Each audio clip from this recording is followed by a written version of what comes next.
चंद्रशेखर आजाद की तरह, भीमा नायक की तरह, टंट्या भील की तरह देश के लिए मरने का मौका नहीं मिला, लेकिन कम से कम देश के लिए जीने का तो मौका मिला है।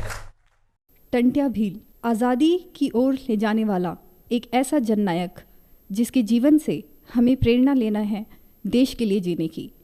मध्य प्रदेश की धरती को गौरव प्राप्त है भारत के रॉबिन हुड के नाम से मशहूर टंट्या भील की जन्मस्थली होने का। खंडवा जिले की पंधाना तहसील के छोटे से गांव बड़ौद अहिर में वर्ष 1842 में टंट्या भील का जन्म हुआ। जननायक टंट्या भील ने अंग्रेज़ों के अत्याचार के खिलाफ ग्रामीणों के हक की लड़ाई लड़ी और ब्रिटिश हुकूमत की नाक में दम कर दिया। आदिवासी और ग्रामीण उन्हें टंट्या मामा कहकर पुकारने लगे। इसी गांव में टंट्या मामा ने जन्म लिया था। उन्होंने अंग्रेजों के छक्के छुड़ा दिए थे और हमें ये गर्व है कि इस जननायक टंट्या भील ने हमारे गांव में जन्म लिया और भील समाज को चरम सीमा पर पहुंचा दिया।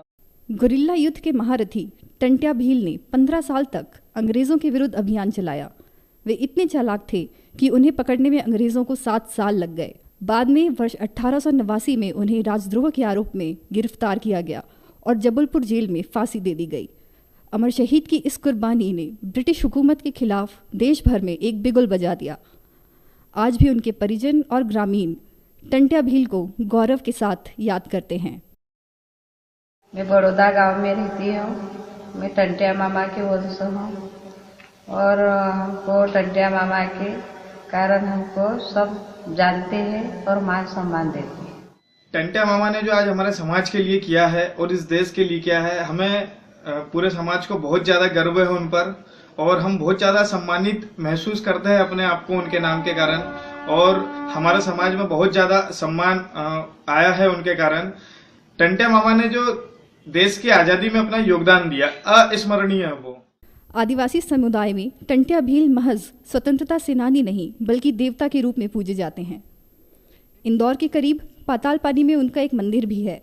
ऐसा माना जाता है कि ब्रिटिश हुकूमत उनसे इतना डरने लगी थी कि फांसी देने के बाद उनके शव को पाताल पानी में फेंक दिया गया था।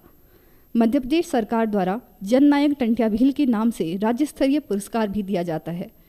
टंट्या भील मध्य प्रदेश के ही नहीं बल्कि भारत के स्वतंत्रता संग्राम के स्वर्णिम अतीत का एक ऐसा अमिट अध्याय बन चुके हैं जिन्हें भूल पाना संभव नहीं है। खंडवा से हीरालाल लोंगरे के साथ पूजा पीवर्धन, DD न्यूज़ भोपाल।